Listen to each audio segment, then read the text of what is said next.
শোণিতপুৰ জিলাৰ ঠেলামৰা কালীবাৰীত সাংস্কৃতিক বিকাশ সমিতিৰ সৌজন্যত উদযাপিত হোৱা শাৰদীয় দুৰ্গা পূজাই 50 বছৰত ভৰি দিয়াত কালিৰে পৰা 6 দিনীয়া কাৰ্যসূচীৰে সোণালী জয়ন্তী অনুষ্ঠান আৰু দুৰ্গা পূজা অনুষ্ঠিত কৰা হৈছে। প্ৰথম দিনৰ কাৰ্যসূচীত পতাকা উত্তোলন, শ্ৰদ্ধাঞ্জলি অনুষ্ঠান আদি কাৰ্যসূচী ৰূপায়ণৰ পাছত আজি দ্বিতীয় দিনৰ কাৰ্যসূচীত পুৱা 10 বজাত ধৰ্মীয় শোভাযাত্ৰা উলিওৱা হয়। বৰছলা সমষ্টিৰ বিধায়ক গণেশ কুমাৰ লিম্বুৱে এই শোভাযাত্ৰা মুকলি কৰে।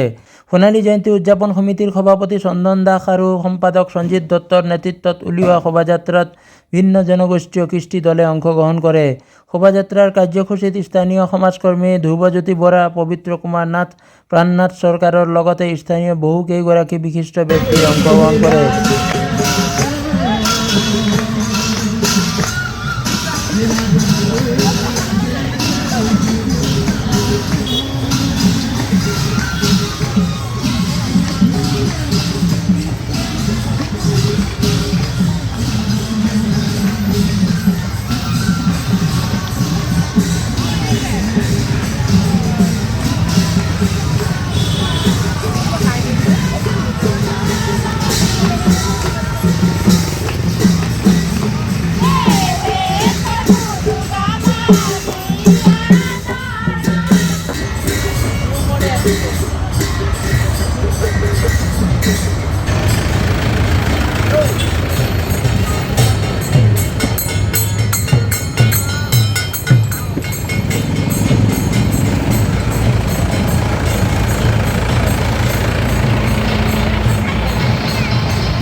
আজি ঠেলামাৰাৰ কালীবাৰী শাৰদীয় দুৰ্গা পূজাৰ যি শোভাযাত্ৰা, এই শোভাযাত্ৰাত মই অংশগ্ৰহণ কৰিছোঁ আৰু মই সকলো অসমবাসীলৈ আজি শাৰদীয় দুৰ্গা পূজাৰ ওলগ আৰু শুভেচ্ছা জনাইছোঁ।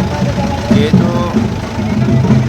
পূজা আৰম্ভ হৈছে, পূজাৰ এই আৰম্ভণিত সকলো অঞ্চলতে পূজাৰ উদযাপনৰ কাৰণে সকলো কমিটিয়ে যৎপৰোনাস্তে তেওঁলোকে প্ৰয়াস কৰি আছে। ৰাইজৰ মাজতো এটা উৎসাহ আছে।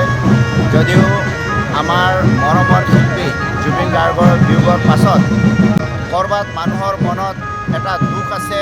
সেইকাৰণে এই দুখৰ মাজতে পূজা যিহেতু আহিছে, ৰাইজে পূজা উদযাপন কৰিবলৈ ওলাইছে আৰু আমি সকলোৱে মিলি সহযোগ কৰিছোঁ।